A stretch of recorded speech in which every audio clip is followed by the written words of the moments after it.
Hey there. Tonight, we are beginning with a piece of clay so small you could almost mistake it for something ordinary. Something a child might find in dust and slide into a pocket without much thought. But this little fragment, resting now behind glass in Philadelphia, carries a silence so old it feels heavier than stone. In its broken lines are 5 cities, a flood, a man warned to survive, and one strange assumption that changes the whole mood of the ancient world. The cities were already there. If that sounds like your kind of mystery, leave a like. Subscribe if you feel like staying with me, and settle in close. We are not asking tonight whether the Anunnaki came. The tablets assume that they did. We are asking what was already ruling the world before they arrived, before kingship descended, before divine order was assigned, before history began speaking in names we recognize. The tablet itself is quiet in the way museum things are quiet. Low light, warm light, a hush that makes footsteps sound almost guilty. If you were standing there with me, in the Middle East galleries of the Penn Museum, you would first notice how modest the object looks. It is not grand. It does not blaze with gold. It does not rise on a pedestal like some theatrical treasure. It is pale, brittle, the color of a riverbank left to dry under a hard sun. Its edges are broken. The upper part is gone. What remains is only the lower portion of a much larger composition. A few columns of wedge marks pressed into clay by a scribe whose name has not survived. I have always found that strangely moving. So much effort, so much care, and then history keeping only the lower third, as if even memory itself were tired. The catalog number, if we were saying it softly for the ear instead of reading it off a placard, would be CBS 10,673. Numbers scholars know well. Numbers that sound dry until you stand in front of the thing they belong to. Then they begin to feel like coordinates on the edge of a forgotten sea. The fragment is small enough to fit in one hand. It weighs almost nothing. Yet what it preserves may be one of the oldest surviving memories of a world before the flood. That phrase matters. Before the flood, it opens a door that the ancient Near East never fully closed again. We are used to the flood story arriving in the Bible, in Noah, in the ark, in rain and judgment and the long retreat of water. But this clay comes from a deeper stream, older than Genesis in written form, older than many of the names that now feel permanent. On it survives part of a Sumerian composition scholars later called the Eridu Genesis.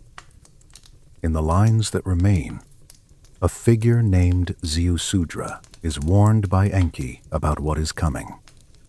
The waters will rise. A vessel must be built. Survival will depend on obedience, timing, and the fragile mercy of advanced warning. That alone would be enough to keep historians awake. But the flood is not the only reason this tablet matters. What pulls us in tonight is something quieter, almost off to the side of the famous story. The tablet names cities that existed before the flood. Real cities. Eridu first among them. And it uses language that has been translated again and again with the same disturbing implication. Kingship descended into those cities from heaven. Descended, not invented there. Not founded there in the sense of an empty landscape being shaped for for the first time, descended into, landed upon, entrusted to a place, ready to receive it. And once you notice that, the whole atmosphere changes. Because a city must exist before something can descend into it. A sanctuary must stand before a priest can be assigned to it. A canal must be there, or at least the need for it must be recognized, before someone begins maintaining it. You can almost hear the missing question scratching under the surviving words. If the Anunnaki came into a world where cities, sanctuaries, and systems could already receive divine order, then who or what had built the frame that waited for them? Some scholars argue, quite reasonably, that this is simply the language of myth. They say naming is creation in the ancient world, that a city in such a text may not mean brick and mortar in the plain physical sense we want it to mean. They remind us that ancient literature is symbolic, compressed, cosmological, and they are right to say it. It is the serious position, and it deserves respect. But I have always found it strange that the texts keep returning to the same practical details with such stubborn calm. Not a vague shining city in the clouds. Eridu, Badtibira, Larak, Sipper, Shuruppak. Real places, real geography, real sequence. Like a clerk reciting land grants instead of a priest making up a dream. That is where the darker possibility begins.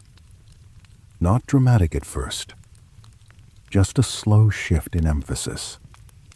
Perhaps the earliest scribes were not trying to invent a magnificent beginning.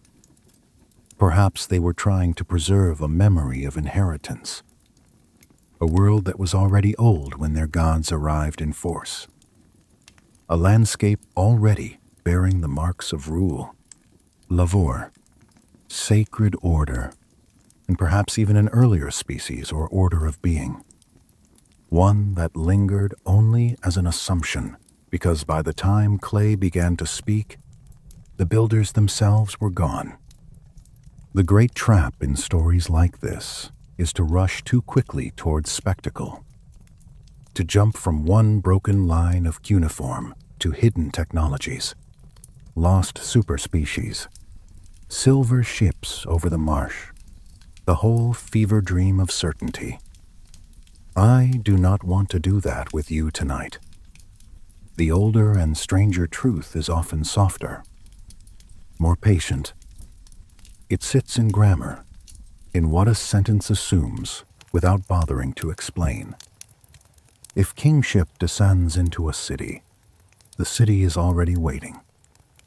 If Enki is assigned to Eridu, then Eridu is already there to be assigned. If civilization is restored after the flood, then civilization existed before the flood in some recognizable form. These are not fireworks. They are pressure points. And the more you rest your hand on them, the more they seem to give. The room around the tablet matters too. The museum hush, the warm light over old clay, the fact that this tiny fragment traveled from Nippur in southern Iraq to a gallery in Pennsylvania, across empires, across languages, across the rise and fall of whole ways of understanding the world. The scribe who copied it in the ancient city did not know a person in another age would stand under electric lighting and ask whether he was preserving memory of something older than the gods who dominate the later stories. He only knew the text was important enough to copy, important enough to save in clay. That, to me, is one of the most haunting details in all of Sumerian literature. The scribes copied with the same careful seriousness, whether they were listing grain allotments or reciting stories of the beginning. They did not divide life into boring administrative reality and decorative myth the way we often do now. Record was record. Preservation was preservation. If a flood text named cities and kings and divine appointments, it was copied with institutional discipline, not with a wink. This does not prove literal truth, but it changes the emotional texture of the material. We are not looking at later fantasy in the modern sense. We are looking at a civilization trying to keep its deepest memories from dissolving. And memory, especially old memory, is rarely neat. It keeps silhouettes after it loses faces. It keeps sequences after it loses motives. It remembers that something ruled before, that something organized before, that something built before, even when the names have been replaced by gods.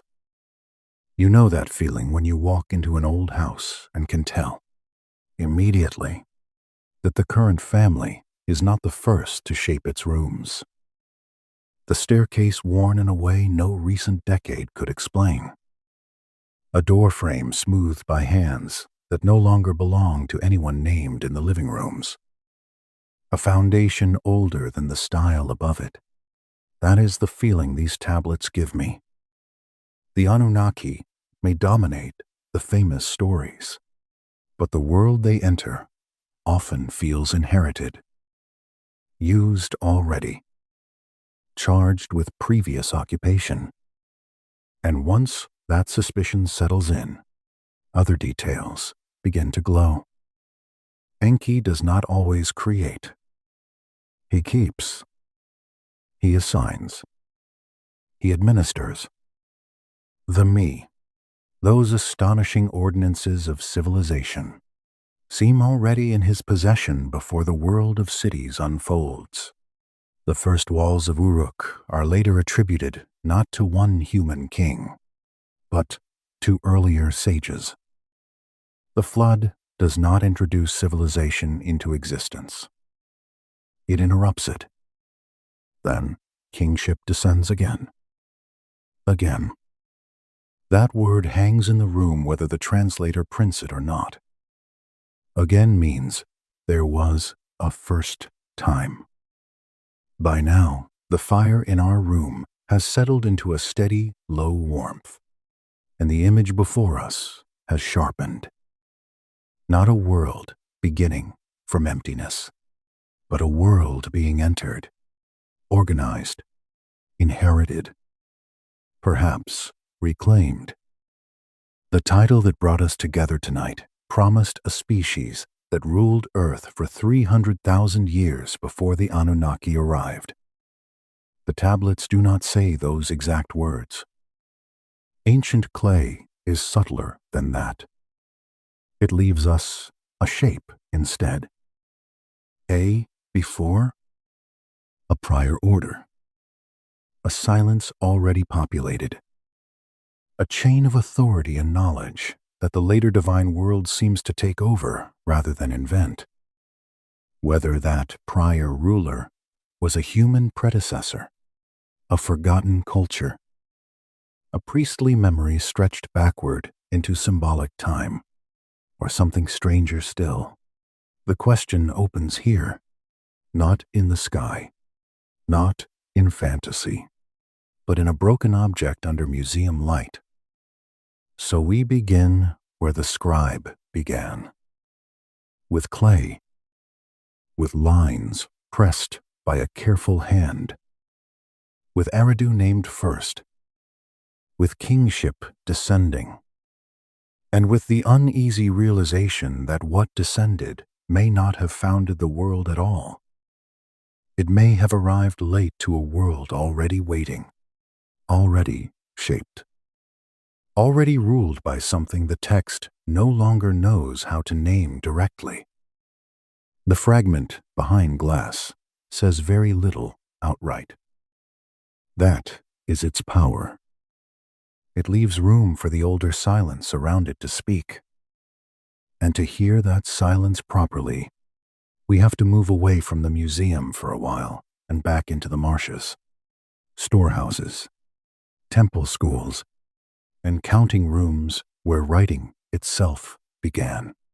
Because before the first great flood story was pressed into clay, someone had to invent the habit of making memory hard enough to survive water, dust, and forgetting.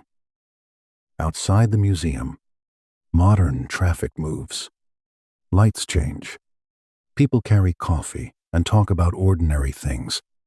And all the while, this little fragment continues doing what it has done for 4,000 years. It waits.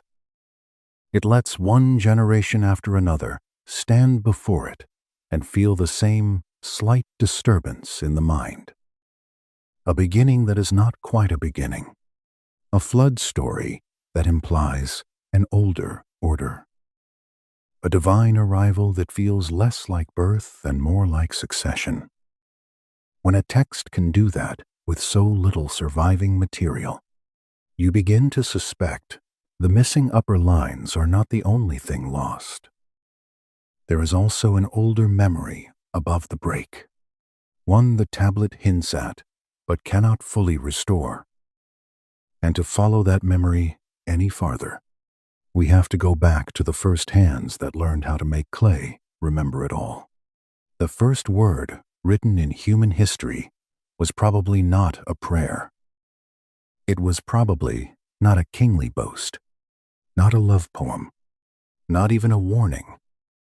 More likely it was something dull and practical, a quantity of grain, a count of sheep, a jar of oil entered into a system because somebody somewhere had grown tired of trusting memory with expensive things. I love that. Honestly, I do. Civilization so often introduces itself wearing a crown in later retellings. But in reality, it may have first arrived carrying an invoice. To understand why the old Sumerian tablets matter, and why they can even trouble us with a question about who ruled Earth before the Anunnaki arrived, we have to go back to the beginning of writing itself. Not literature. Not myth in the rich later sense. Wet clay on a work surface. A reed stylus in the hand. A transaction too important to be forgotten. Picture the city of Uruk around the late 4th millennium before Christ. The land between the Tigris and Euphrates is low, marshy, full of channels, silt, reeds, lavur, insects, and heat. Temple precincts rise above the surrounding ground in mud brick tiers. Storehouses hold grain. Animals move in and out under human counting eyes. The air smells of river mud, cut reeds, dung fuel, and bread. A clerk sits in the partial shade, a lump of wet clay in one hand, stylus in the other, and presses a sign that means something practical enough to be worth preserving. There, a mark. Then another. Then another. Tiny wedges. Small pressures made by a hand that cannot know it is pushing against the dark for all of us. Writing begins in administration because administration is where anxiety lives. Who owes what? How much grain came in? How much oil went out? Which herd belongs to which estate? At first, the marks are blunt, almost pictures, tokens they want into surface form. But they harden quickly into system. The clay dries. The record survives. That is the miracle. And it is a very earthy miracle. No marble. No bronze.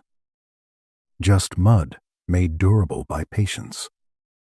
Over the next centuries, this practical script becomes cuneiform, the wedge-shaped writing system that would spread across Mesopotamia and far beyond it.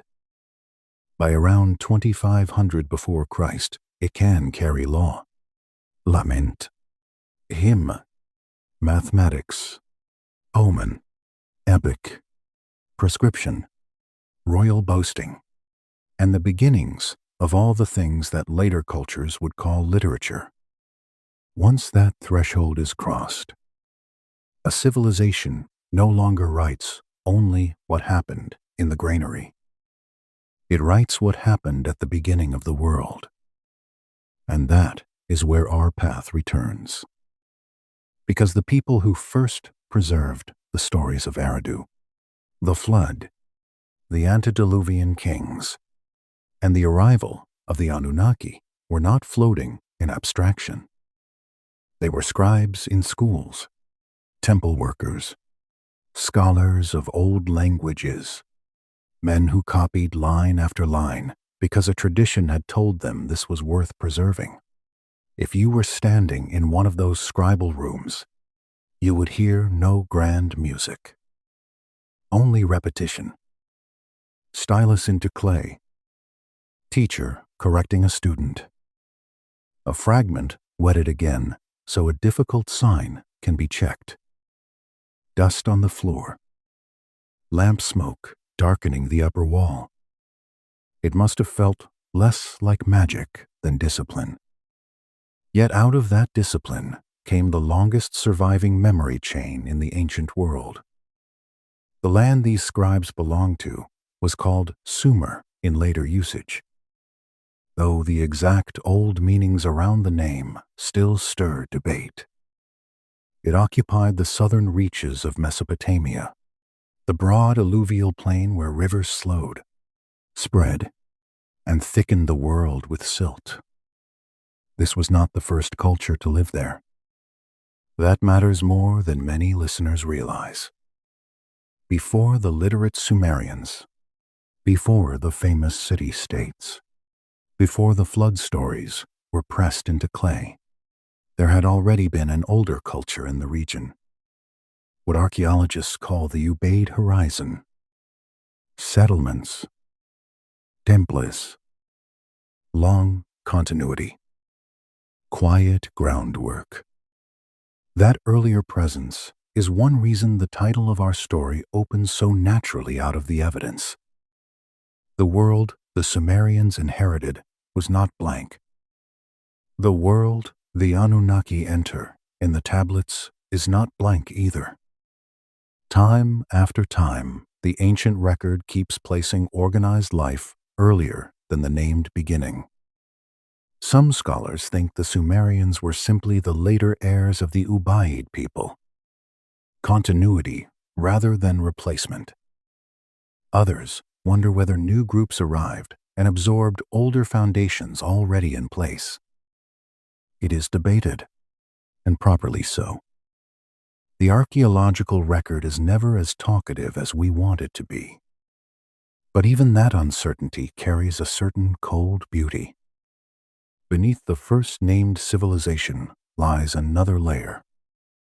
Beneath the first speaking clay lies an older silence that was already building. By the time Sumer was fully literate, somewhere between 3500 and 2000 before Christ, across its long, flourishing arc, writing had become not only a tool of administration, but a tool of inheritance. The language itself, Sumerian, eventually died as a spoken tongue, but that is not the same as vanishing. It continued as a learned language for centuries and centuries afterward. Priests copied it. Scholars trained in it. Hymns were written in it. Old compositions were preserved long after everyday people spoke something else. It became a little like Latin in medieval Europe, an old language kept alive by institutions because the weight of the past still required it. I find that deeply important for our question. A dead language kept alive in schools is not merely a scholarly curiosity. It is a sign of civilizational devotion to memory. The people copying old Sumerian flood texts in later centuries were not inventing the past for entertainment. They were tending an inheritance. Which brings us to rediscovery. For a long stretch of later recorded history, the Sumerians were simply gone from ordinary human knowledge. Babylon and Assyria remained in the Bible, in Greek sources, in scattered memory. But Sumer itself had vanished so thoroughly that its name no longer lived in the active understanding of the West. The cities became mounds, delis, hills of broken mud, brick, and time. Then, the 19th century arrived with its diplomats, excavators, rival empire, museums, and appetite for buried civilizations. Men began cutting into those ancient hills in Iraq, often with methods rougher than we would now tolerate, and motives more mixed than polite history likes to admit. Yet they did uncover things. At Nineveh and other Assyrian sites, tablet libraries emerged from the dust. Tens of thousands of cuneiform pieces, flood narratives, creation epics, kings, omens, hrif, bureaucracy, all of it sleeping under collapsed walls. When George Smith published the Babylonian flood tablet in the 1870s, Europe was stunned. The Noah story had an older cousin in Mesopotamia. That alone was enough to crack open the settled confidence of many readers. But the Babylonian material, old as it was, still turned out not to be the oldest layer. Beneath Babylon stood Sumer. Beneath the later tablets stood earlier tablets. Beneath the later retellings stood the more ancient voices that first shaped the flood, the kings, the first cities, and the strange presumption that divine order arrived to organize what was already there. Nippur became crucial in this. Not the most politically powerful city, perhaps, but one of the most sacred, the seat of Enlil, a city of temple archives and scribal culture. Beginning in the late 1880s, the University of Pennsylvania expedition dug there and recovered a staggering number of tablets and fragments, around 60,000 by the usual estimate. Think of that for a moment. 60,000 pieces of clay memory, some duplicates, some broken beyond easy use, some partial, some transformative. Among these finds lay the material that would eventually be recognized as the earliest known flood narrative.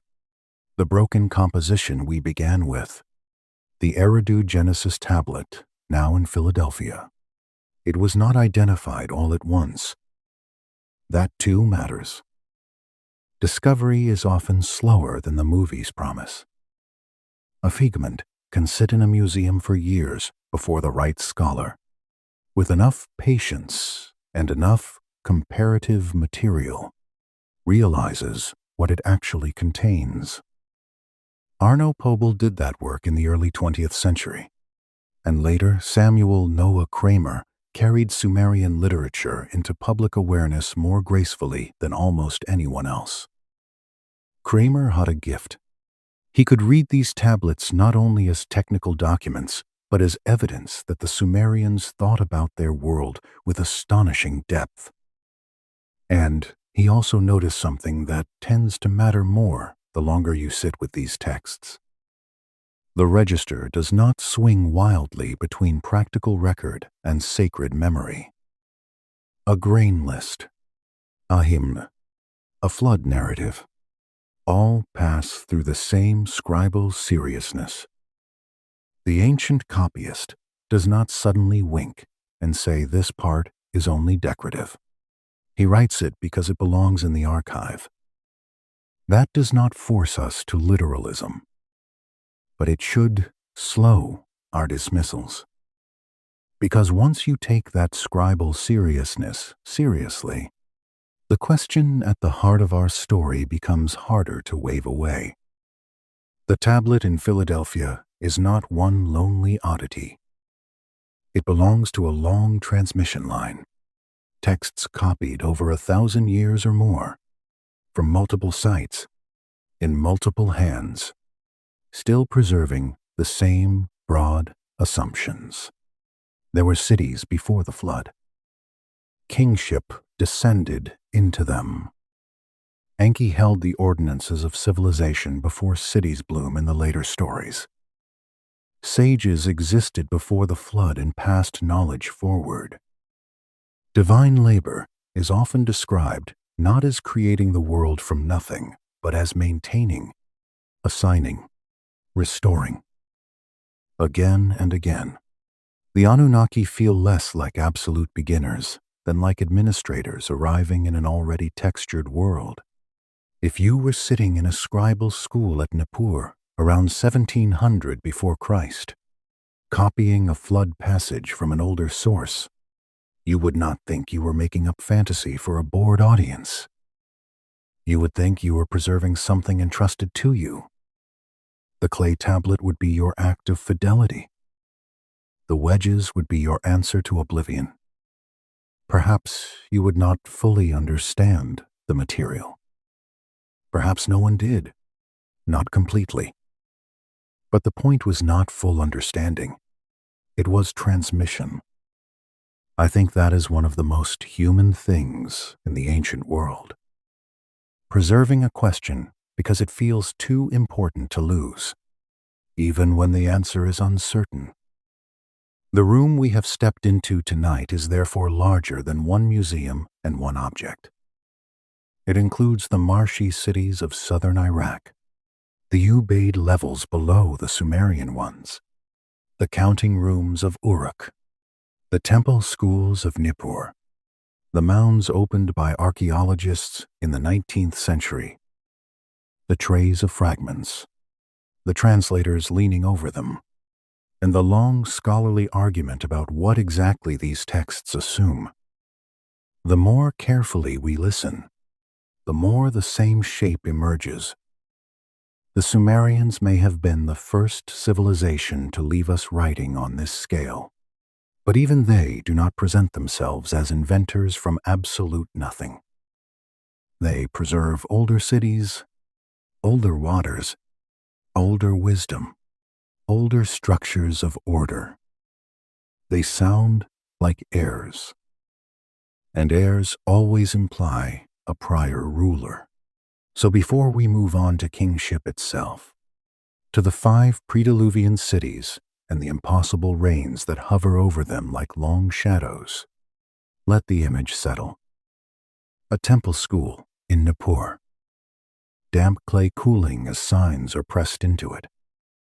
A student copying a line that says, "Kingship descended into Eridu." He does not stop to explain who built Eridu. The text does not ask. It assumes. And it is in that assumption, more than in any dramatic claim, that the oldest mystery begins to breathe. The mystery deepens the moment the texts stop speaking in generalities and begin naming places. That is when the air in the room changes.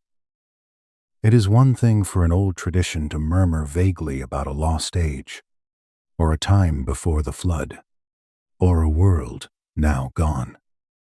It is another thing entirely for the same tradition to lay out a sequence of actual cities in a stable order across multiple tablets copied in different periods, and to insist that kingship descended into them before the waters came. If you were sitting with me now in the dim firelight, and we had the ancient king lists spread out before us in careful translation, you would notice almost immediately how measured the language feels. not wild, not feverish. There is no nervous need to persuade. The text simply proceeds, one line after another, as though everyone in the room already understands what is being recited. After kingship descended from heaven, kingship was an Eridu, then a ruler, then a reign, then another city. Bad Tibira, Larak, Sipar, Shuruppak. The sequence moves with the calm certainty of something copied many times because it was never meant to be improvised. That calm is one of the strangest things about it. I have always found it more unsettling than spectacle. If the text shouted, if it embellished wildly at every step, it would be easier to file it away under the usual heading of ancient magnificence. But this material behaves differently. It names, it orders, it preserves. It gives us 5 prediluvian cities, like a clerk reciting districts under official management. The names are specific. The geography is coherent. The sequence appears again and again with stubborn loyalty. The object most closely tied to this part of the story is the famous prism in Oxford, pale and tall, covered on its faces with tightly packed cuneiform. The Weld-Blundell prism. You can picture it if you like. Something almost bone-colored. Its surface is dense, with little wedge marks, pressed row after row by a patient hand. The clay feels ancient even before you know what it says. And what it says is that before the flood, before the great dividing catastrophe, there were kings ruling in cities that were already standing when kingship descended into them. The reign lengths are the first thing modern readers usually latch onto. Alulim at Eridu, reigning for tens of thousands of years. Then Alalgar. Then the line continues.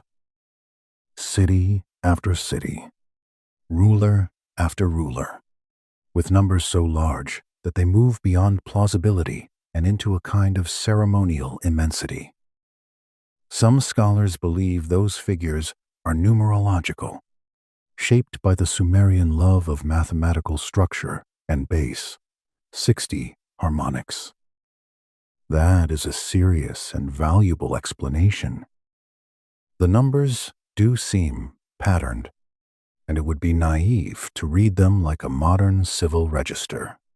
But I think people sometimes stare so hard at the impossible years that they stop noticing the more interesting thing hidden behind them. The cities themselves are not impossible. Eridu was real. Bad Tibira was real. Sipar was real. Shuruppak was real. Larak is more elusive in the ground, but persistent in the texts. The line of them follows the old southern Mesopotamian corridor, the watered world of the lower plain. These are not random dream settlements invented by a poet trying to add color. They are the kind of names you would expect from a tradition preserving remembered centers of power, memory, and sacred administration. This is where the question sharpens. If the antediluvian section of the king list were merely decorative myth, why this exact set? Why this exact order? Why this consistent geographical fidelity? You can almost feel the text refusing to become vague. It wants to stay anchored to the land, even while the numbers drift into mythic scale. That tension is the whole atmosphere of the story. Physical places. Impossible spans. Concrete geography. Unfathomable antiquity. The two are held together as though the scribes themselves saw no contradiction in doing so. The Eridu Genesis fragment preserves the same broad framework of prediluvian cities. Other tablets and exemplars support the same ordering tradition. This is not a single lonely text stumbling into eccentricity. It is a cluster of traditions converging on the same map of the before world. And what is that before world? If we listen carefully, not empty. That is the point that keeps pressing through the clay. The text does not say the gods first built Eridu and then placed kingship in it. It says kingship descended into Eridu. A transfer. An assignment. A handing down. The city is there first, waiting like a vessel for office. Even if one takes the strongest symbolic reading possible, the grammar still leans toward reception rather than invention. These old lines feel like a room prepared for ceremony before the officials arrive. The place is already set. The institution only enters it. Some scholars, quite sensibly, interpret the antediluvian section as a mythological prologue meant to dignify later kingship by giving it a cosmic prehistory. I understand the appeal of that reading. It is elegant, controlled, and well within the habits of ancient political literature. But even elegant readings leave residues. A prologue can be mythic and still preserve memory. The line between symbolic ordering and historical residue is not always clean in the ancient world. In fact, it is very often the opposite. Myth keeps what formal history cannot yet explain. Imagine an old family in possession of a list of predecessors stretching back beyond the point where documentary proof survives. The first names grow larger. Reigns lengthen. Details blur. But the order remains, because order is the thing memory protects when certainty fails. That is how these tablets feel to me. Not invented from nothing, but stretched from something.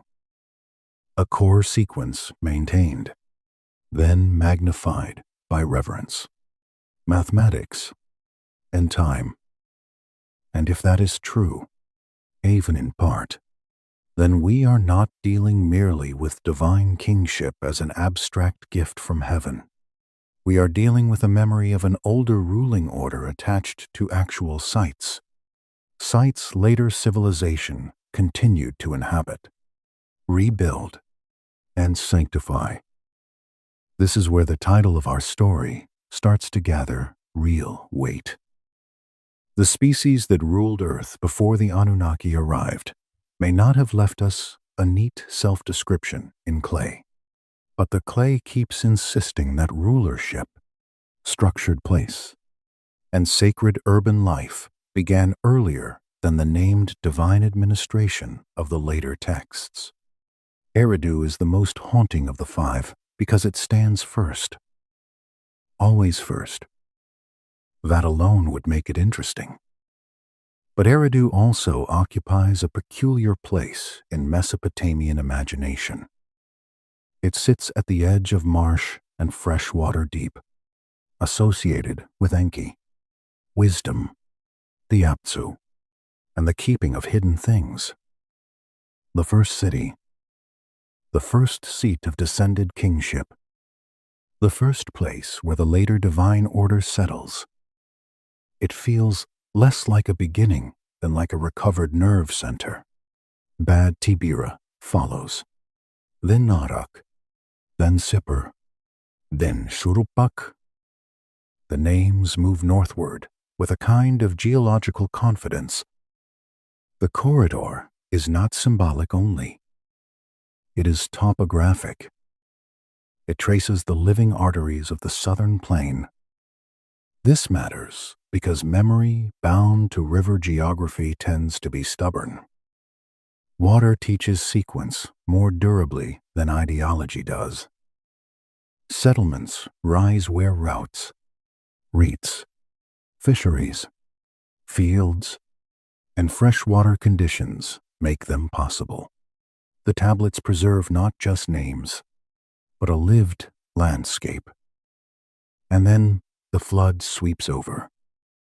Those words, in translation, carry a terrible smoothness. The flood swept over, not lingered, not battled. It passed like a dark hand over a map, interrupting one order and making room for another. After that, the king list resumes. New dynasties, new centers, reign lengths gradually shorter. The world returns not as something utterly new, but as something resumed after rupture. That resumption matters more than almost anything else in this story. Civilization after the flood is not presented as first invention. It is restoration. The flood does not separate chaos from creation. It separates one administration from another, one visible order from a restored order. The world after the flood knows how to continue because something of the pattern already existed before. We can sit with those 5 cities for a long time. Eridu, Bad Tibira, Larak, Sipper, Shirupak. Each one becomes more eerie the more softly you say it. They are not merely stations in a legend. They are fixed points in a memory chain, real places bearing impossible antiquity, named as though the scribes expected us to recognize them and accept that they belonged to a world partly hidden underwater. Silt and missing lines. At Shirupak, there are flood deposits. At several southern sites, there are genuine sedimentary boundaries that suggest major inundations in the late 4th and early 3rd millennium before Christ. Not one universal flood in the childish sense, perhaps, but real catastrophic waters strong enough to fracture settlement history and leave a mark in cultural memory. This is where history becomes slippery in a fascinating way. A geological event can underwrite a myth without exhausting its meaning. A real flood can become the flood, the dividing flood, the one after which numbers shrink and the old order becomes half lost. That shrinking matters too. Before the flood, reigns are measured in impossibly vast spans. After the flood, the durations begin to narrow. At first, still long beyond ordinary history, then gradually nearer to plausible human kingship. It is as if time itself descends with kingship, or perhaps as if memory is most inflated nearest the horizon of disappearance and becomes more exact as it approaches the present. Either way, the effect is powerful. The earlier world is always larger, older, more saturated with duration and significance. The later world is poorer in years and clearer in records. A prior species, if that is the frame we are allowing ourselves to contemplate, would leave exactly this kind of pressure behind. Not a perfect ethnographic report, not a neat biography. A scale mismatch. An atmosphere of long time. A sense that those first rulers belonged to a different order of existence, one remembered by cities, by lineages, by restored office, but no longer fully visible. What the tablets give instead are structural clues. A world before, cities before, rule before, sages before. Water's already organized enough to matter. If there was another order of beings behind these traditions, the scribes preserve its shadow in administrative language, not in modern taxonomy. This is, perhaps, why the material feels so seductive and so difficult. It offers just enough to keep the mind awake and not enough to let certainty become lazy. And so we remain with the 5 cities. A line in clay, a grammar of descent, a map under floodwater, a tradition that keeps saying, in one form or another, when the named divine order began to administer the world, it did not do so in a blank landscape. It inherited centers. It restored patterns. It received a corridor of memory already bearing the weight of rule. By the time the fire has burned lower and these names have settled into the room, you begin to feel that the cities are not the end of the question, only its doors. Because if kingship descended into them, then someone or something had already made them fit to receive it. And if those cities belong to a prior ruling order, then the next question is not only who occupied them, but what kind of work was already being done in the world before humans as we know them were brought in to continue it.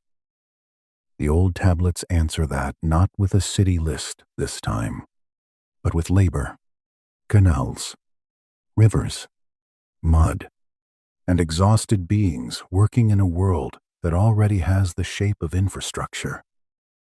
The old Mesopotamian texts have a habit of revealing their strangest ideas in the middle of what looks, at first glance, like routine labor.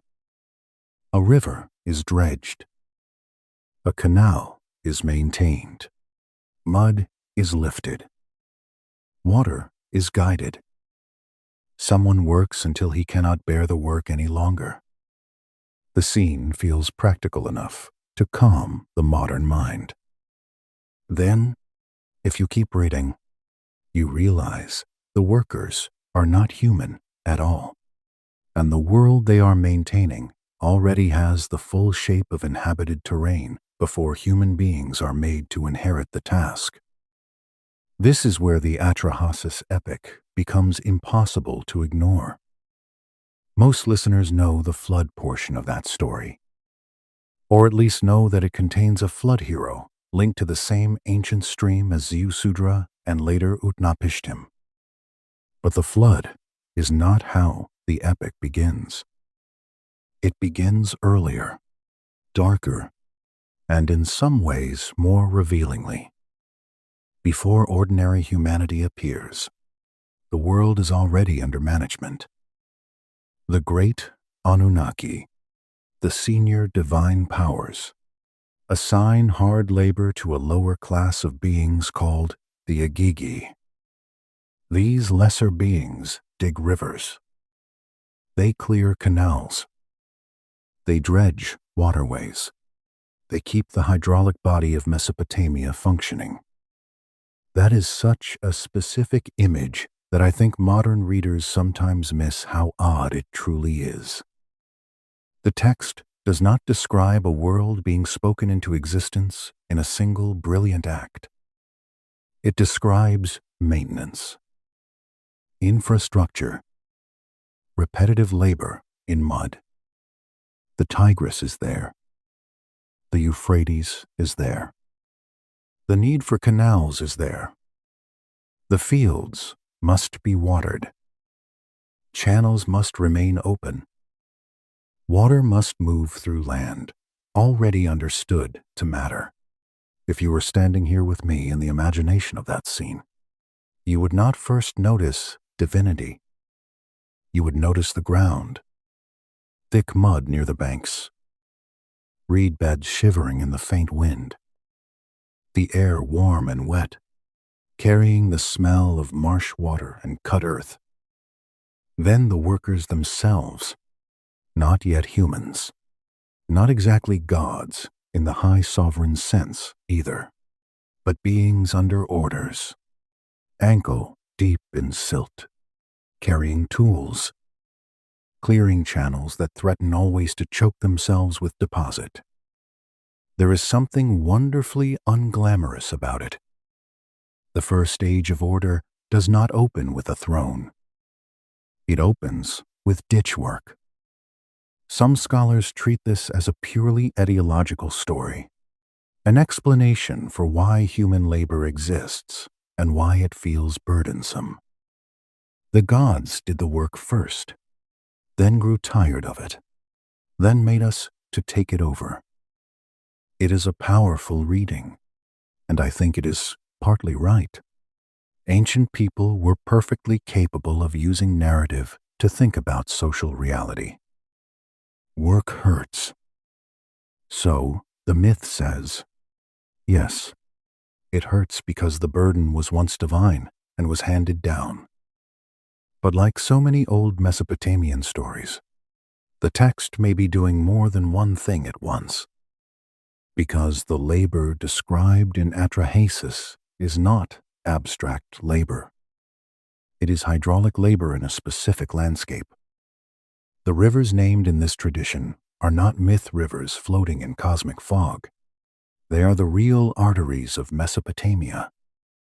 The canals are not symbolic in the modern literary sense. They are the very structures on which southern urban life depended. Without dredging, channels clog. Without maintenance, irrigation fails. Without irrigation, fields dry, and cities thin out into hunger.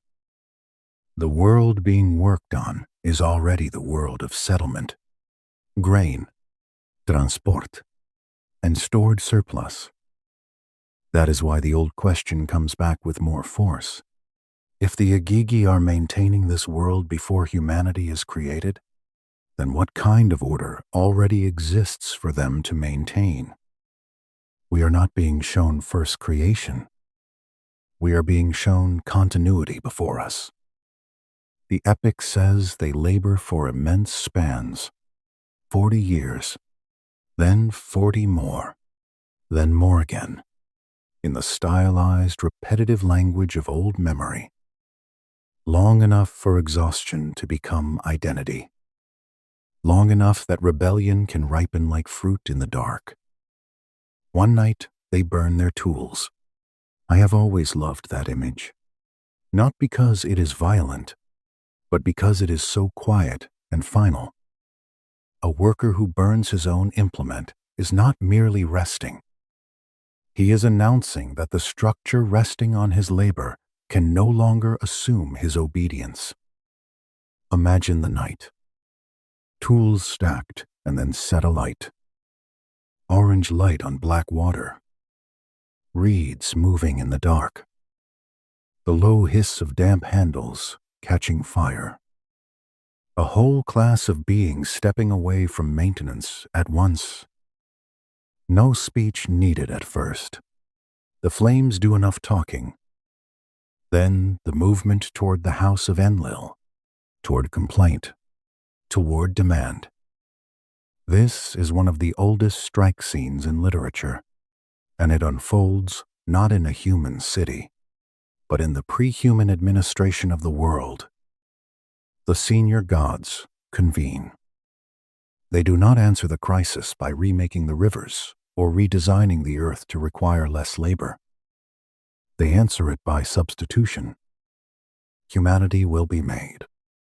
A new laboring order. Clay mixed with divine blood.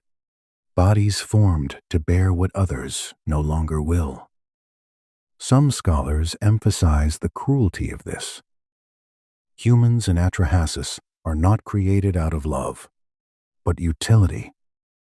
Others note that utility itself is the point, that Mesopotamian thought often treated service, maintenance, and relationship as inseparable from existence. Again, both can be true.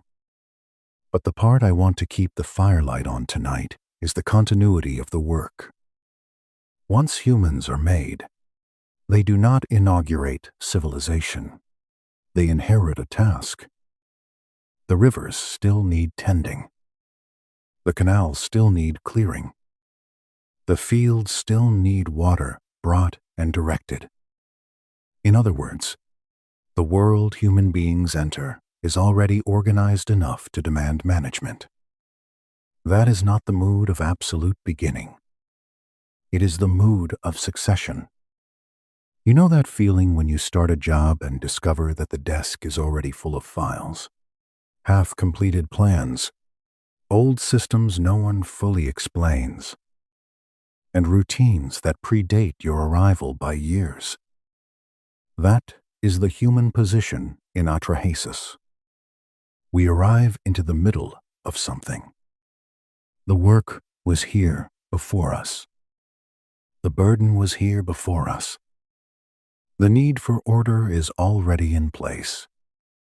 And behind the humans in this story stand the Anunnaki. They are the supervisors, the conveners, the assigners of responsibility. Yet even they are not creating the terrain they manage. They are administering labor within a world whose rivers and potential are already assumed. Some interpreters from outside mainstream scholarship leap from this to extravagant claims. Visitors from elsewhere, advanced beings terraforming the plane, engines in the marsh. I do not think we need to go there to feel the full chill of what the text already gives us. It is enough to notice that the divine order, we are often told, begins by stepping into a world of existing waterways, existing geographies, and existing infrastructural need. There is a phrase I keep returning to in my own mind when I read these old passages. The order that preceded the order. It fits atrahasis very well.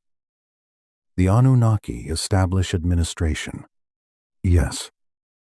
Humanity is introduced as labor. Yes. But beneath both lies a prior condition of the world. Physical, fertile, channelable, already carrying the possibility of cities and grain and transport. The gods do not conjure that condition from emptiness in this story. They confront it, work it, and eventually delegate its maintenance.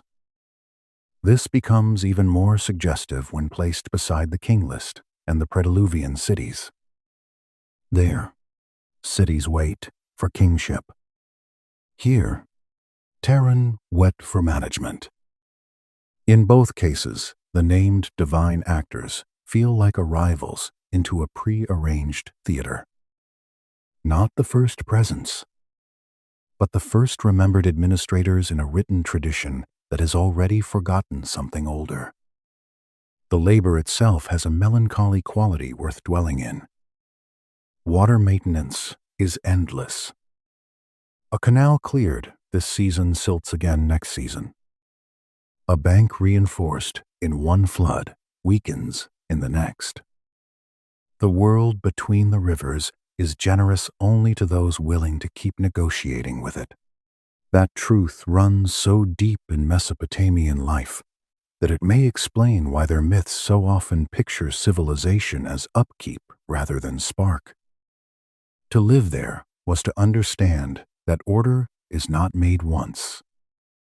It is preserved against constant pressure. If you stand with the Igigi in your imagination, bent over mud, hauling silt from the mouth of a canal while dawn lifts colorless over the marsh, you begin to feel something larger than myth pressing through the scene.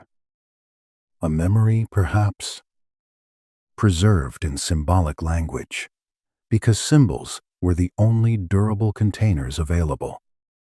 A memory that before named humanity, before written history, before the later gods settled into their more theatrical roles, there was already labor on earth directed toward preserving a habitable, structured world.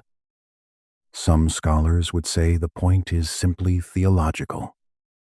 Human toil is sanctified by being projected backward into divine toil.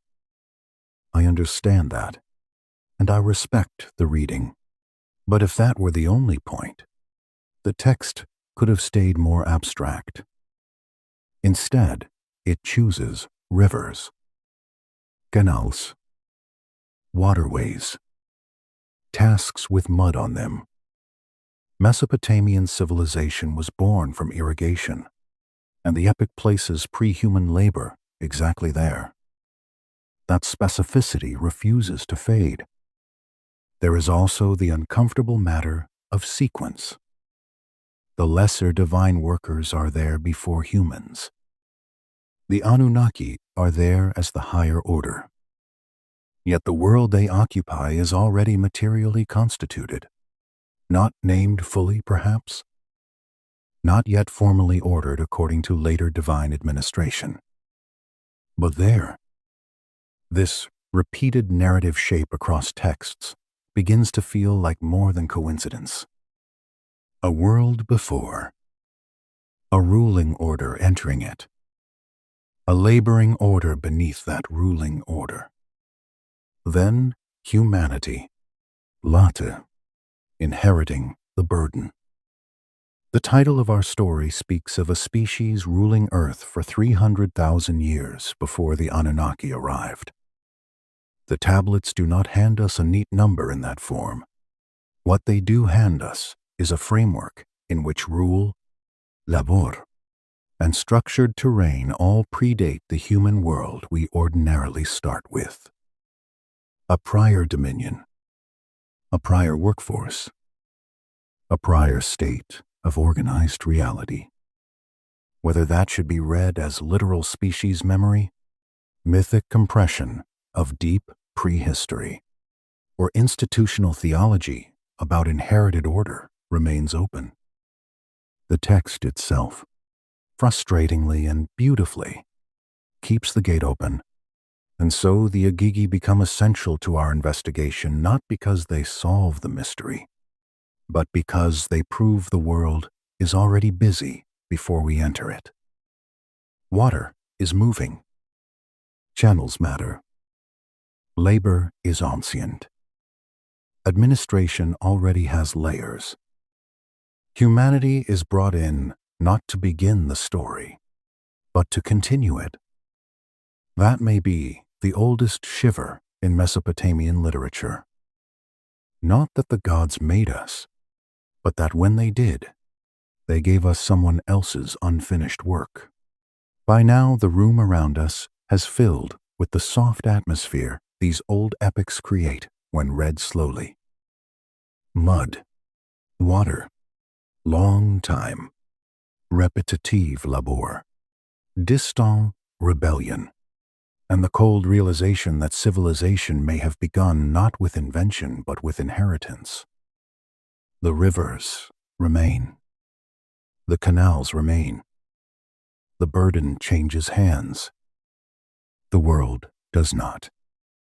And once that thought settles, it leads us almost inevitably to the marsh edge city where these themes converge most strongly. Eridu, the first city in the old lists. The house of Enki at the edge of the deep. The place where sacred order, fresh water, and hidden knowledge seem to gather so tightly that even modern excavation could only reach so far before the ground itself filled with water and refused to say more. There are places in the world that feel old in the ordinary sense. An old road, an old wall, an old church darkened by candles and weather. Then there are places that feel older than the idea of memory itself. Places where every layer of earth seems to be resting on an older intention. Eridu is one of those places. In the old Sumerian texts, it appears first. First city, first seat, first point of descent. The place where kingship comes down and where Enki keeps the deep things in his house. by the waters. In archaeology, it does something equally unsettling. It keeps getting older the farther one goes down, until the water itself stops the descent and the earliest reachable layer is left looking less like a beginning than like a doorway to something lower still. If you were standing with me at the edge of the site in southern Iraq, you would not see a towering ruin in the dramatic style most people secretly hope for. You would see a low mound in a flat and patient landscape, a rise in the earth near where the marshlands once breathed much more widely across the lower plain. The light there has a way of making dust look almost luminous. The air carries heat, old salt, and the faint memory of water. At first glance, it would be easy to underestimate the place. That, I think, is part of its power. Eridu hides in plain sight, like something too ancient to bother advertising itself anymore. The modern excavation story begins in seriousness in the later 1940s, when Iraqi archaeologists Fuad Safar and Seton Lloyd worked the mound systematically and discovered what now seems almost impossible in its quiet persistence. Temple after temple, one built over another, level after level, all on the same sacred spot. 18 distinct building levels were identified, each one the next skin of a sanctuary, tradition that had refused to leave. That kind of continuity is hard to overstate. It is not merely that people kept returning. It is that they kept rebuilding with ritual fidelity, preserving orientation, preserving function, preserving the sense that this precise point on the earth mattered in a way neighboring points did not. I have always found that more haunting than any grand ruin. A people can abandon a city, and later another people can build over it. That happens often enough in history. But to rebuild the same sacred precinct again and again, on the same axis, through centuries and then millennia, suggests a conviction far deeper than convenience. It suggests that the site itself was charged before the visible architecture ever rose high enough to leave a conventional monument. The earliest structure Safar and Lloyd could document was modest. That matters. It was not some impossible palace of vanished technology. It was a small room, roughly 12 by 15 feet, simple in form, with an offering platform or altar against one wall. Around it were fish bones and ash, traces of repeated ritual in a place connected already to water, food, offering, and sacred attention. When people first hear about Eridu, they often want revelation to arrive in oversized form. A vast machine room under the marsh, a buried city of polished certainty. But the real archaeology is subtler, and in some ways more persuasive. A small ritual room, yes. Yet smallness does not make it unimportant. In ancien place, a little room can be the seed of a civilization if it is placed exactly where memory insists the world is open.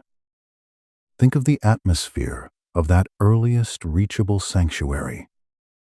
Mud brick walls close around a dim interior. Reed shadows moving outside.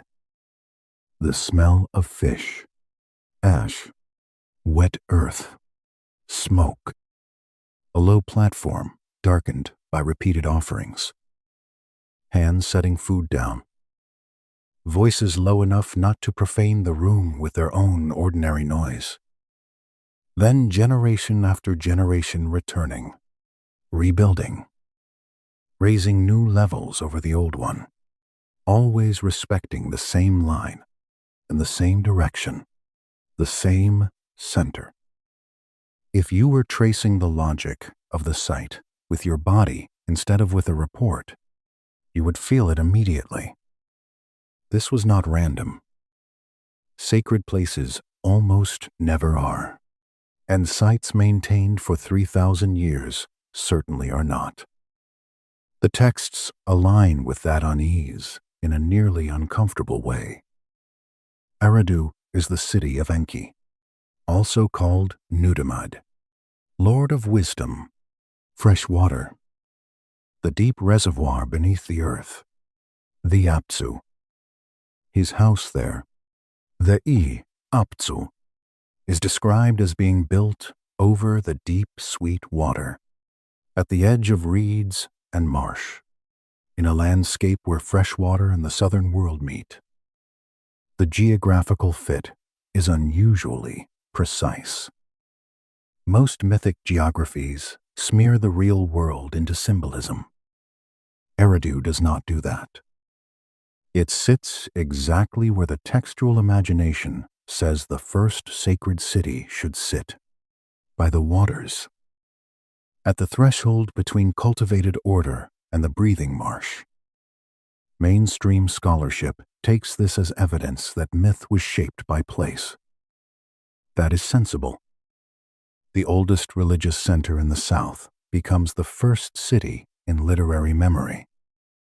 The god of the freshwater deep becomes its divine master because the site itself stood in obvious relationship to freshwater and marsh ecology. Harriet Crawford and others have written clearly about this, and the point is sound. Yet even here, the older question persists. A place can shape myth. Yes. But why did this place begin drawing sacred construction so early and so continuously in the first place? The excavation record gives us one answer and then stops. 18 levels. The uppermost phases in the Uruk period. The deepest reachable phases back into the early Ubaid around 5400 before Christ. That is already astonishingly old. But it is not the true limit of the site. It is only the limit of what could be reached before groundwater intervened. This is the crucial detail, the one I think changes the emotional geometry of Eridu completely. The earliest building they could document is not necessarily the first building ever placed there. It is the first building modern excavators could reach before the water table made the ground unreadable. That sentence should be allowed to sit quietly for a moment. The first structure we know is not the first structure that existed. It is the first structure the water permitted us to know. I have always found the water table at Eridu almost symbolic in its cruelty. The city of the deep, the house of Enki over the freshwater abyss, and beneath its earliest visible temple, the ground fills with water and keeps its oldest answer to itself. Archaeology reaches down with trowel, brush, measurement, patience, and finally the site says, no farther, not yet. Recent work has returned to Eridu with better instruments, radar, resistivity surveys, more refined mapping. The site is not forgotten. It is being listened to again. But the basic challenge remains. The lowest layers lie in saturated ground. Conventional dry excavation fails. What is under the earliest known sanctuary remains materially real and methodologically difficult. One day, better techniques may reach it. For now we stand, just as the texts seem to stand, at the edge of the knowable. And in that pause, the old title of our story begins to sound less like extravagance and more like a careful pressure. The species that ruled Earth before the Anunnaki arrived may be too strong a phrase for some scholars. and I understand their caution. But even the most cautious reading must admit that Eridu behaves like a place whose sacred significance began before the beginning available to us. The texts do not show Enki inventing the location. They show him being associated with it, assigned to it, holding its ordinances, keeping the me there.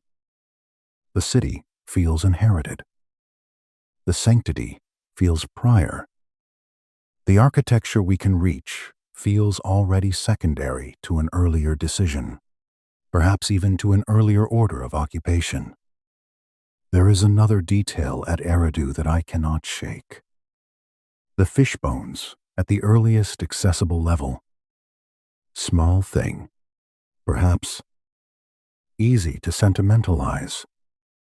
Yet in a site so tied to the apsu, to Enki, to marsh edge ritual, and later to fish sages emerging from the deep, it acquires an almost literary force. The first room speaks in remains of water life, fire, offering. Later the texts speak of wisdom coming from the water. Later still the apkallu are imagined as fish-cloaked beings carrying civilizational knowledge. I do not mean that the bones prove a line of continuity by themselves. They do not. I mean only that Eridu keeps gathering water, knowledge, an earliest sacred order into the same tight symbolic knot until it becomes difficult to look at any one part without feeling the others. You know that feeling when a house seems to remember the people who lived in it before the current owners, not because it is haunted in the childish sense, but because every doorway and floorboard has been shaped by earlier habits. Eridu gives me that feeling. The later Sumerian world lives there. Yes, but not as first occupant. As heir, as custodian, as rebuilder. The very stratigraphy says so. One temple over another, each preserving an axis older than itself. The place was already important when the latest builders came, and already old when the Ubaid builders first left us a room we can still document. This is why Eridu sits so close to the center of our inquiry. If the Anunnaki were later divine administrators in Sumerian memory, Eridu is the place where their administration appears to settle most deeply into pre-existing sanctity. The texts say kingship descends there first. The texts say Enki keeps the me there. The texts say the first city begins there. The archaeology says sacred building was happening there by 5400 before Christ, perhaps earlier. The ground below that remains underwater and unread. Neither text nor excavation gives us a full answer. Together they give us something stranger, a convergence of silence. And silence, in old history, is often where the strongest pressure lies. Some scholars would say we are simply watching myth and sight reinforce one another. No more and no less. Perhaps. But even that careful position cannot dissolve the feeling that Eridu was treated by the ancient tradition not as a freshly founded city, but as a location already deserving divine stewardship. The very grammar of the text. Enki is given Eridu.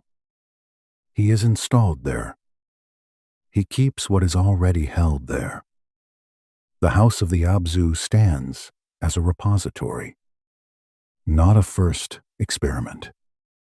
If you stand at the lip of the excavated sequence in your imagination, looking down through time, the levels narrow into each other.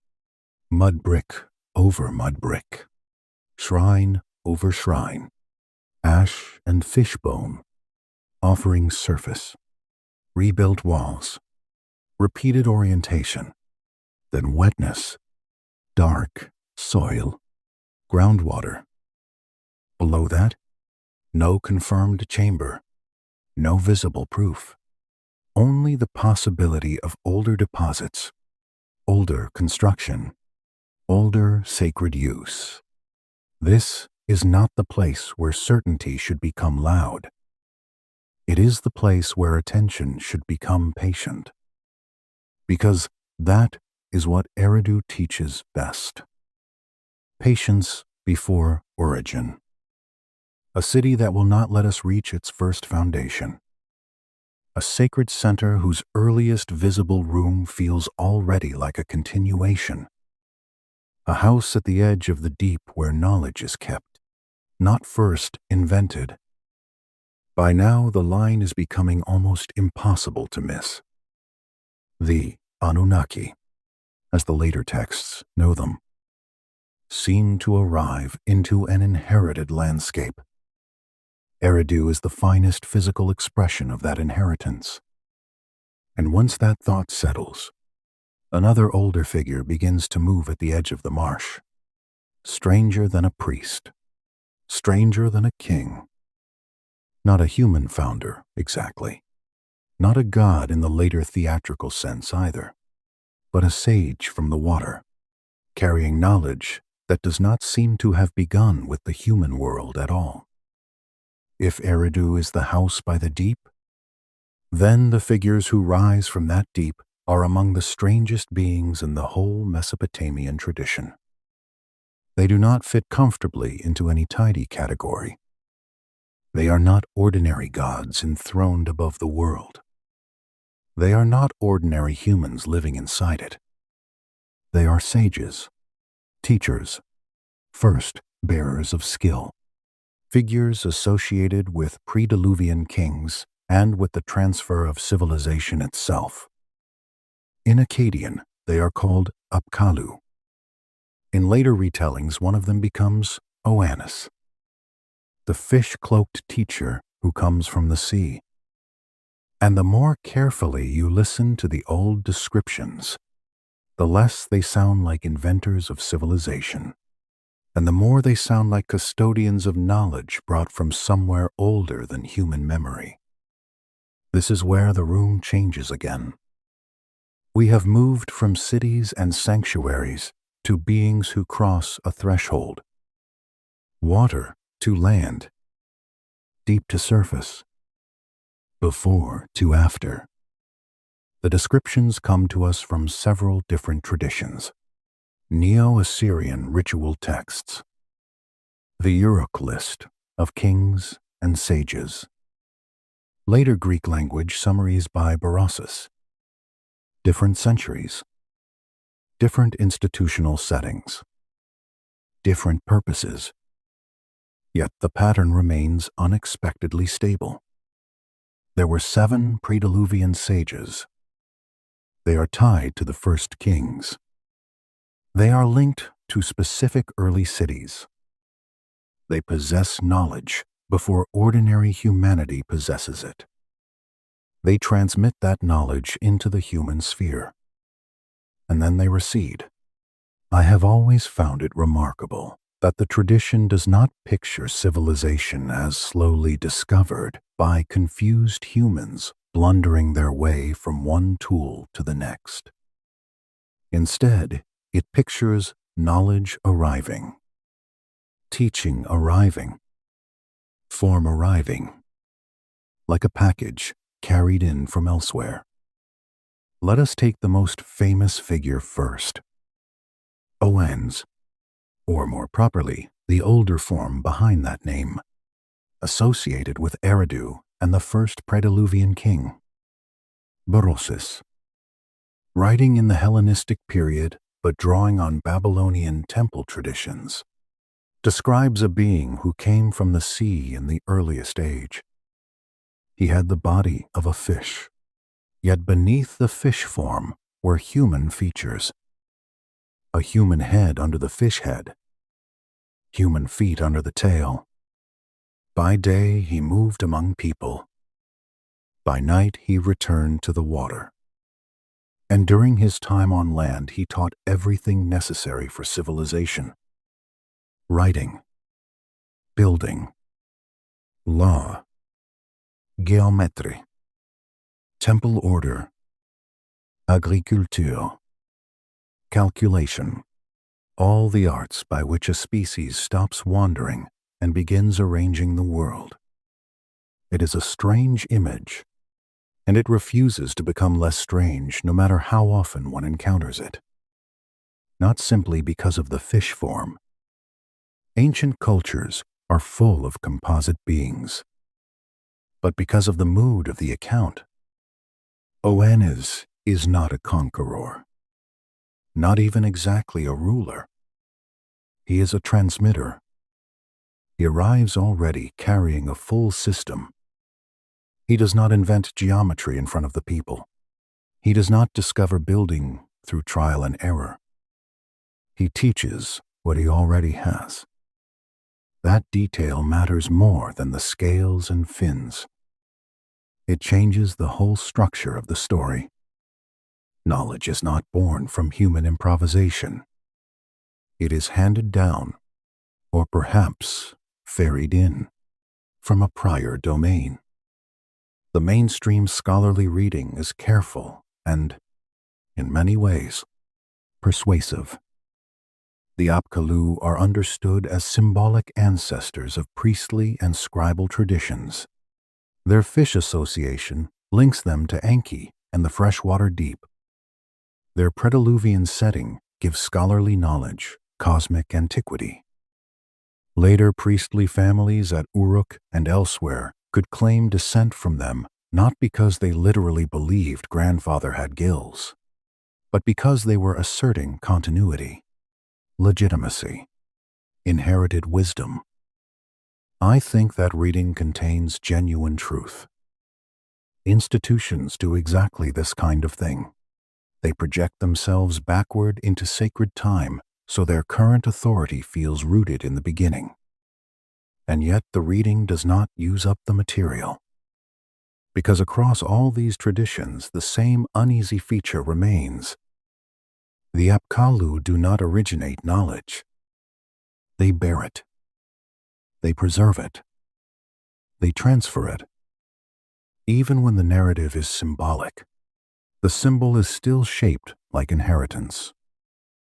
Imagine the shoreline of the southern world in that remote age, where marsh water thickens toward the Gulf. Reeds trembling. Mud slick underfoot. The sky pale with the kind of dawn that seems to reveal the world rather than brighten it. Then a figure emerging, not hurried, not threatening, simply inevitable.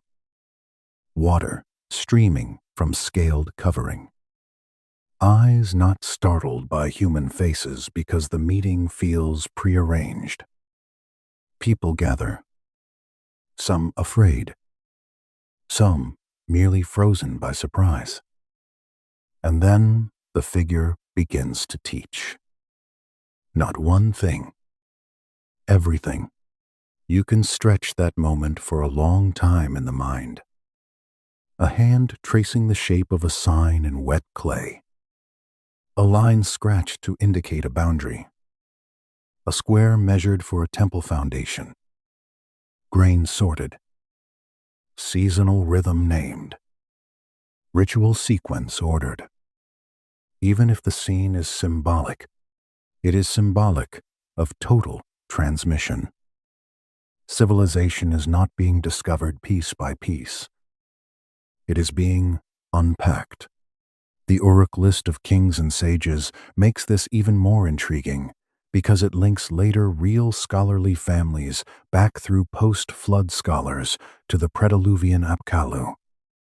The chain is genealogical in tone, almost administrative. Knowledge did not vanish. It passed through a lineage. That is the key. The flood did not erase everything because the sages, or what they represent, stood partly outside the destruction. They carried continuity across the break. This fits the larger pattern we have already been tracing. Before the flood, there are cities. Before post-flood kingship, there is earlier kingship. Before human labor, there is earlier labor. Before the visible civilization of Sumer, there is a body of knowledge already complete enough to teach temple building, mathematics, law, and writing as a package. Each element points backward. And this is where the title of our story gains another layer. The species that ruled Earth before the Anunnaki arrived need not mean a biological species in the narrow modern laboratory sense. Ancient texts do not classify that way. They think in orders of being, in ranks, functions, domain, inherited powers. The apkallu may preserve memory of such an earlier order, one not fully divine in the highest sense, not fully human in the ordinary sense, but mediating between the two and standing closer to the world before the flood than any later civilization does. Some readers outside scholarship have rushed too quickly here. Of course, amphibious engineers, alien fish priests, survivors from a drowned civilization in literal costumes. I do not think we need any of that to feel the full force of the material. The older and stranger possibility is simpler.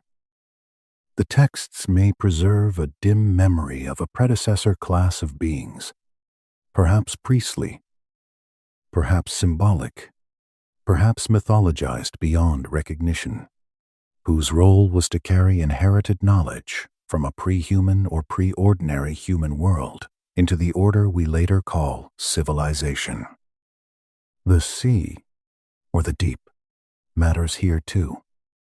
In these traditions, water is not just scenery. It is repository, threshold, concealment. The apkallu emerge from the water because the water in Mesopotamian thought is where hidden origins remain. Enki rules the Apsu. The Mi are kept there. Fresh water underlies the first city. Wisdom rises from below, not down from a bright mountain sky. That difference matters. A sky god imposes from above. A water sage retrieves from beneath. You know that feeling when something surfaces in the mind and you cannot tell whether you are remembering it or being taught it for the first time. The apkallu feel like that. They belong to a mode of civilization that thinks of truth as recovered, not invented, brought up, carried over, drawn from depth. That is one reason they fit so beautifully beside Eridu. The first city is not simply founded. It is supplied, stocked with ordinances, linked to a domain beneath itself, where wisdom already waits. The old ritual texts deepen the unease in another way. Images of apkallu were buried in the foundations of buildings as protective presences. Think about that for a moment. The sages are not only remembered in stories. They are installed physically under structures, embedded into architecture, placed where walls meet earth. Foundations again. Protection again. Earlier beings holding up the visible order from beneath. The symbolism is almost too perfect. Civilization stands because older wisdom has been buried into its base. The image carries a calm chill with it. A house standing in sunlight. Beneath it, in the foundation, a sage image sealed into place. Below the floorboards and brick, the predecessor remains. Invisible, load-bearing, protective. That is not a minor, decorative choice. It tells us how Mesopotamian thought imagined continuity. the visible city rests on hidden inheritance. By now, after all these tablets and recensions and later retellings, the pattern no longer feels accidental. The prediluvian world is not empty. It contains kings, cities, sages, and transmitted knowledge. The sages especially refuse to behave like creators in the heroic sense. They behave like couriers from a prior order, like stewards, like the last articulate edge of a species or class of being that knew the structure of civilization before later humanity entered the full burden of maintaining it. Can we prove that literally? No. And I think honesty makes the story stronger here, not weaker. We cannot be sure. The material remains filtered through myth, ritual, later commentary, institutional self-interest, and the ordinary erosions of time. But I have always found that uncertainty does not close the question. It sharpens it, because the texts did not have to preserve the sages in this specific form. They could have said the gods simply invented everything and moved on. Instead, they kept returning to transmission, to inherited knowledge, to figures from the deep who arrived already complete. Perhaps that is the oldest memory of all. Not the memory of first invention, but the memory of being taught by something older. There is a tenderness in that image that I do not want to lose. A shore at dawn, a being from the deep stepping out with law, measure, craft, and memory. Human listeners not making civilization from nothing, but receiving it with the stunned seriousness of people handed a fire they did not strike themselves. That mood, gift mixed with burden, may be the deepest clue the sages leave us, and it prepares the ground for Enki himself, waiting in Eridu with the full ordinances of civilization already in his keeping.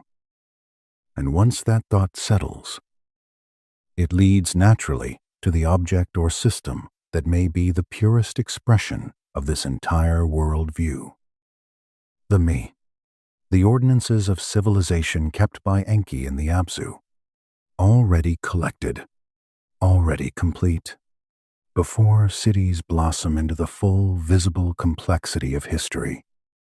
If the apkallu are the carriers, then the me are what they carry. The blueprint, the catalog, the operating memory of a world that, once again, appears to have existed before the moment we are usually told to call the beginning. If the apkallu are the carriers of inherited knowledge, then the me are the thing being carried. They are among the most important and least comfortably simple ideas in all of Mesopotamian literature. Scholars translate the word in different ways. Ordinances, powers, divine decrees, civilizational principles, the operative structure of ordered life. None of those phrases is wrong, yet none of them quite catches the full sensation either. The me are not abstract virtues floating in philosophical air. They feel more like the complete stored pattern of a working civilization, a catalog of capacities already formed, already nameable, already held in reserve before the human world unfolds into its visible complexity. This is where the old story of Inanna and Enki becomes far stranger than it first appears. At first glance, the composition can feel almost playful by Mesopotamian standards. Inanna travels from her city to Eridu. Enki receives her generously. There is a banquet. There is drinking. There is a long exchange of gifts. Then there is regret, pursuit, argument, refusal. It almost has the rhythm of a domestic quarrel among gods. The sort of episode modern readers are tempted to file under charming mythology and move on from. But if you slow down and watch what is actually being exchanged, the whole room changes. Enki does not hand Inanna jewels or livestock or simple tokens of prestige. He hands her the me, one after another. Kingship, divine office, priesthood, the scribal art, the craft of the builder, the craft of the smith, music, truth, ritual roles, social functions, the standards and insignia of rule, crafts, institution, offices, practices, everything that makes a city more than a cluster of houses and makes civilization more than a pile of labor. Over 100 of these are listed in some recensions. The inventory is breathtaking in its practical scope. This is not one mysterious power. It is an operating system. And the detail that matters most for our question is the simplest one. Enki already has them. That line alone should stop us for a moment. He already has them. The story does not show him inventing the me in the course of the banquet. He does not improvise civilization because Inanna asks nicely. He draws from an existing store. He possesses the complete catalog before the transfer begins. The me are in his keeping in the Abzu at Eridu, already arranged, already available, as though civilization in full blueprint form has been sitting in storage, waiting for distribution. I have always found that deeply eerie. A cabinet of civilization at the edge of the marsh. A hidden archive where the principles of city life are held intact before the later world fully manifests them. It sounds, at times, less like myth than like inherited administration, as though the visible human city is only the surface application of a much older file already written somewhere deeper. Some scholars, and with good reason, explain the me as cosmic ordinances, not objects, not technologies, not literal tablets or tools, rather the underlying principles that make the social and ritual order function. Thorald Jacobson wrote beautifully about this kind of thing, about the ancient Mesopotamian tendency to imagine reality as structured by operative powers rather than abstract categories. In that reading, Enki keeps the me because he is the god of wisdom and order. Inanna acquires them because Uruk, her city, is being elevated in cultural importance. The story dramatizes the transfer of civilizational prestige from one sacred center to another.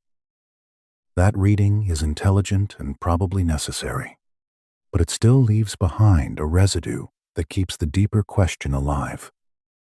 Even if the me are symbolic blueprints, blueprints imply prior knowledge, complete transferable knowledge. The craft of the builder can be named, stored, and passed on only if building is already understood as a whole system.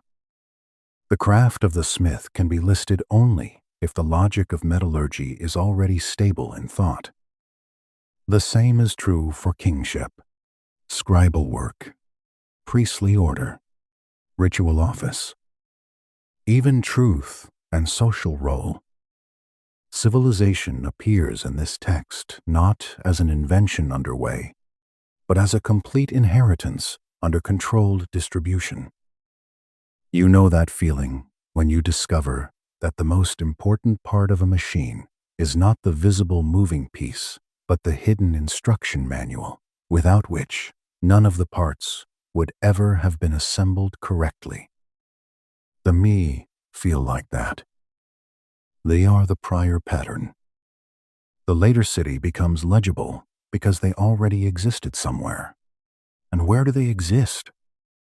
In Enki's keeping, in Eridu, in the apkallu. Again the same pattern. The first city is not beginning from nothing. The god associated with it is not improvising the world from mud and bright speech. He is keeping, administering, handing over, protecting a complete civilizational memory. This is one of the strongest pieces of pressure in the whole ancient record. The named divine order appears repeatedly as custodian. The thing it guards appears older than the human use of it. From there, the path leads naturally to Uruk. Because once a blueprint exists, and once the crafts and offices of civilization are transmissible, there must be somewhere they take material form on a scale no one can ignore. In Mesopotamian imagination, Uruk is one of those places. Great city, walled city, city of Gilgamesh. But the epic of Gilgamesh, in one of its most haunting little turns, refuses to let Gilgamesh keep full credit for the thing that ought to make him most visible to memory. The prologue does something very unusual. It tells the audience to look. Go to Uruk. Climb the wall. Inspect the brickwork. Examine the foundations. It opens not with action, but with architecture. It asks the listener to stand before the masonry and feel history in it. That alone is worth pausing over. The city is treated as archive. The wall is a text in fired brick. Then comes the detail that slips like a knife under the ribs. The 7 sages laid its foundations. Not Gilgamesh. The 7 sages. The very figures linked elsewhere with the prediluvian apkallu tradition. The older bearers of knowledge. The beings associated with the first kings and the first cities. Here, at the opening of the most famous Mesopotamian epic, they appear again, not as decorative myth, but as builders of the most important structural reality in the city. The walls of Uruk, or at least their deep foundations, belong to an order older than the hero the poem celebrates. Some scholars would say this is rhetorical amplification, a way of magnifying Uruk by giving it antediluvian prestige. That is plausible. Mesopotamian texts do love the authority of great age. But once again the same objection rises quietly. Why this recurring form of amplification?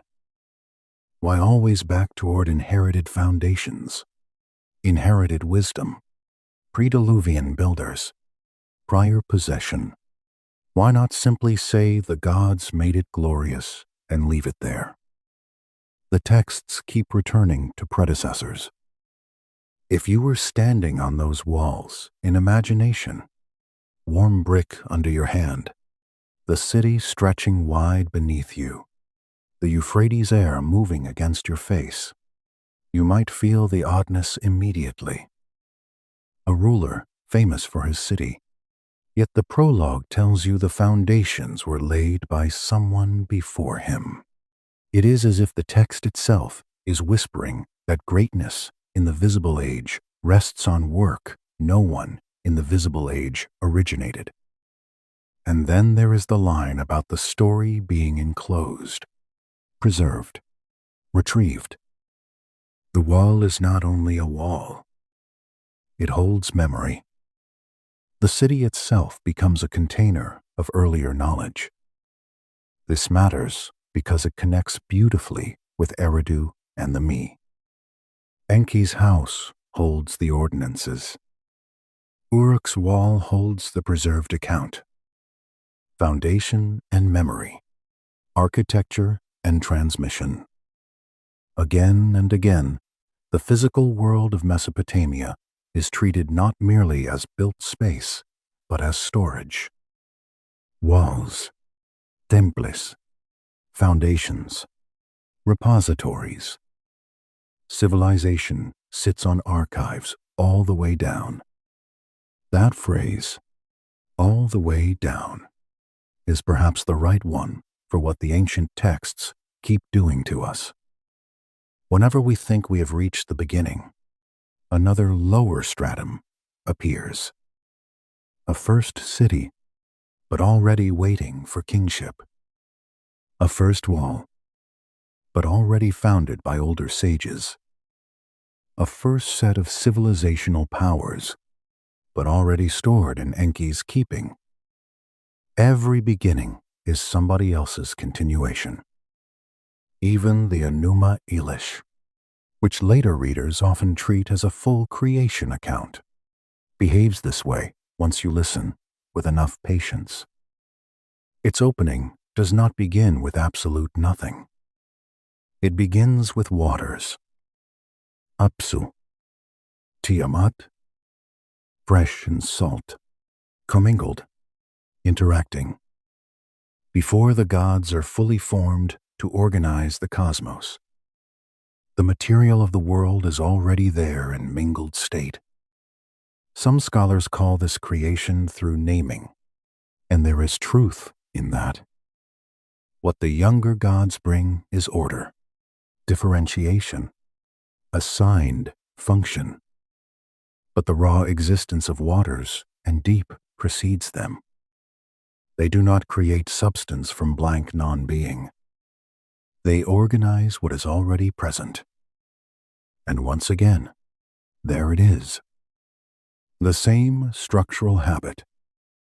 Not first invention, but imposition of order upon prior matter. Not the species before the Anunnaki, described directly in biological terms, but an older layer of reality repeatedly assumed by the narratives. Waters before gods, cities before kingship, knowledge before distribution, foundations before heroes. It begins to feel less like coincidence and more like the deepest grammar of Mesopotamian memory. I do not think that means we should flatten everything into literalist certainty. That would only betray the delicacy of the evidence. But I do think it means the title of our story has earned its place by now. When the texts are allowed to speak in concert, they do not present the Anunnaki as the first rulers of a blank earth. They present them as part of a succession.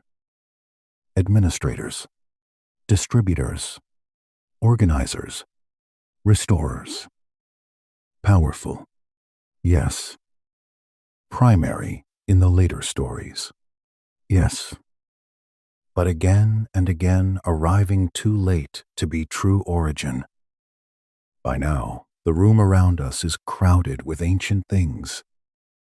The pale tablet behind museum glass, the prism with its impossible rains, marsh water under Eridu, fish sages emerging at dawn, Enki in the Apsu, calm and full of stored ordinances, Uruk's walls under the hand, warm with age, primordial waters before the names of gods. It is a lot to hold at once, and perhaps that is the right way to approach it. Not as a puzzle to be solved by force, but as a chamber of recurring assumptions. The me already exist. The foundations already exist. The waters already exist. The city already exists. The later order keeps stepping into prior realities and giving them names. Offices, administrators, patron. That is not the pattern of first dominion. It is the pattern of inheritance. And once you feel that clearly, the flood returns with new force. Because if there was an older order before the Anunnaki fully organized the world, and if that order left cities, sage, foundations, and civilizational blueprints behind it, then the flood was not simply a punishment or a narrative hinge. It was also a burial, a covering over, a line of water laid between the visible civilization and the one it partially remembered but could not fully retrieve. That is where the ground itself comes back into the story, with silt, inaccessible layers, waterlogged depths, and the possibility that what the scribes preserved in clay survives somewhere beneath them in the dark. When a civilization remembers a flood, it is remembering more than water. It is remembering interruption, a line across time, a before world and an after world. In Mesopotamia, that line runs through text and ground alike. The king lists break at it. The flood stories circle it. The archaeological layers bear traces of it. And perhaps most hauntingly of all, the question we have been following tonight rests directly on its edge. If there was a prior ruling order before the Anunnaki entered the world of cities and civilizational offices, then the flood is one of the reasons we no longer see that order clearly. It covered the evidence, broke the continuity, and left the later scribes preserving shapes where full memory had already thinned. This is where we have to return from mythic atmosphere to dirt, sediment, and excavation. Shuruppak matters enormously here. In the old texts, it is one of the prediluvian cities, and it is the city from which the flood survivor departs. In the ground, it is real, ancient, and associated with substantial early occupation. Excavations there and at other southern Mesopotamian sites have identified significant flood deposits from the late 4th to early 3rd millennium before Christ. Not one global ocean swallowing every mountain in the childish sense. Perhaps. Scholars are rightly cautious about that. But real destructive flooding in the lower alluvial world, enough to bury surfaces, interrupt occupation, and leave a deep cultural wound. The geology and the stories do not mirror each other perfectly, yet they touch. That touch is enough to change the emotional balance of the whole investigation. We are no longer dealing only with impossible kings and fish sages and invisible blueprints. We are dealing with a landscape where catastrophic water really did create boundaries in the occupation record. Above a flood layer, one pattern of settlement. Below it, another, often harder to reach, harder to read, sometimes physically inaccessible under later deposition and the modern water table. This is exactly the kind of condition in which myth and memory can cling together without ever becoming identical. If you were standing over one of those trenches in imagination, the soil cut clean in section, you would see not just dirt, but time arranged vertically. Darker bands, lighter sediment, pottery changing, occupation surfaces interrupted. The eye begins to understand what the scribes later meant by before and after. A flood is not merely an event in a story. It is a geological editor. Eridu again becomes the most powerful example, because at Eridu, the lowest meaningful layers remain below the reach of conventional excavation. The sacred sequence goes back astonishingly far, and then the water rises and says no farther. Shuruppak and the other prediluvian cities are similar in another register. We know they are real. We know they are old. We know flood events shaped their deep history. But the earliest worlds the texts keep naming are often precisely the worlds modern archaeology cannot yet fully open. I have always found that almost painfully fitting. The scribes preserve questions that the ground still withholds. Clay above, water below, between them, us. The flood traditions after the waters recede are also worth listening to very carefully. They do not describe a universe beginning for the first time. They describe restoration. Kingship descends again. Cities are reestablished. Order resumes. In Atrahasis, the gods discover, rather bitterly, that destroying humans also interrupted the labor and offerings on which their ordered world depended. In the king list, the post-flood dynasties continue the same basic institution that existed before the flood, though in diminished scale. Everything points toward resumption rather than pure origin. That resumption is one of the strongest clues in the entire record. You do not restore what never existed.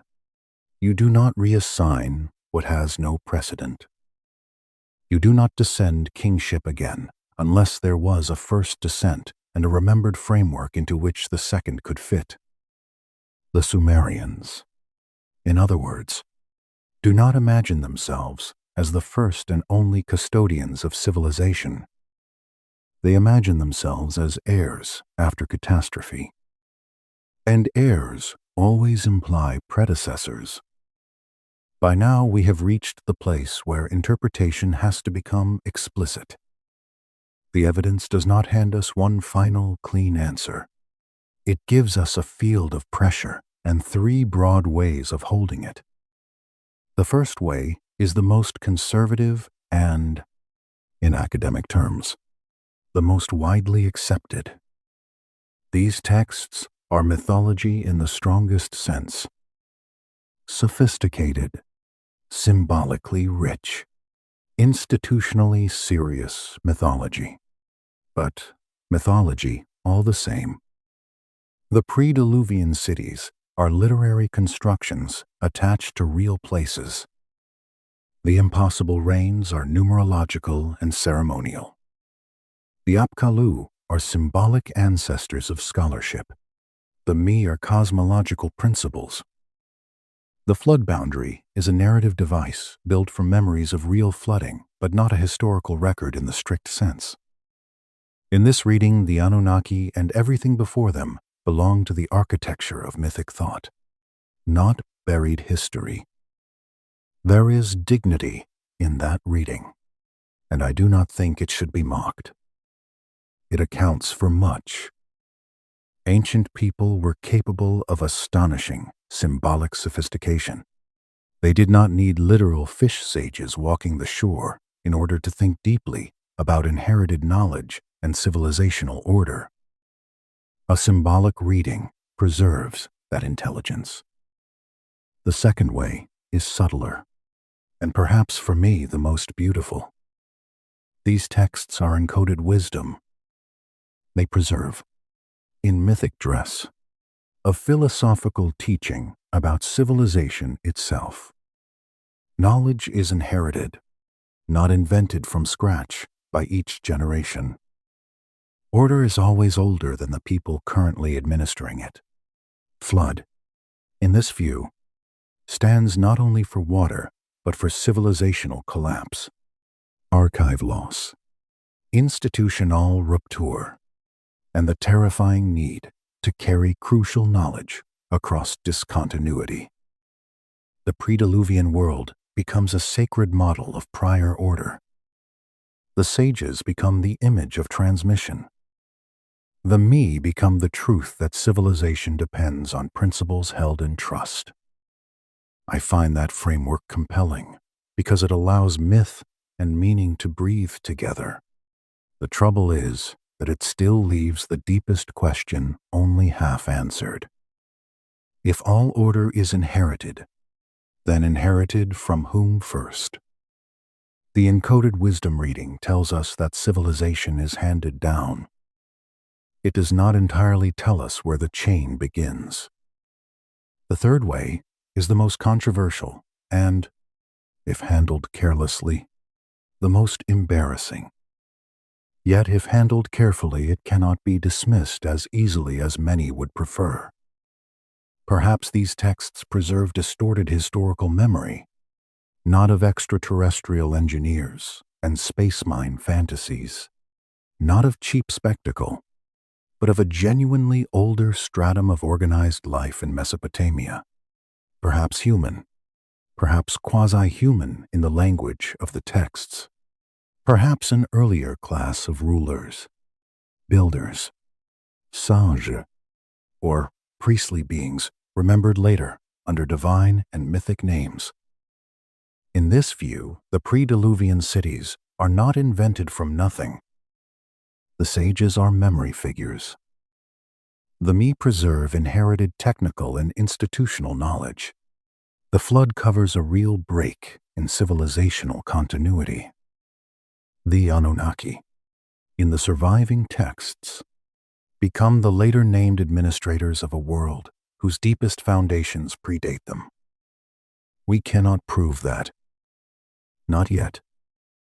That matters. The water table remains. The lowest strata remain partly unread. The evidence has not tipped into certainty. But I think honesty requires saying something else as well. The evidence has not ruled it out. You have heard the pressure points. Real cities. Stable sequence. Pre-existing kingship framework. Real flood sediments. Sages who transmit rather than invent. Blueprints held before use. Walls founded by earlier beings. Waters preceding gods.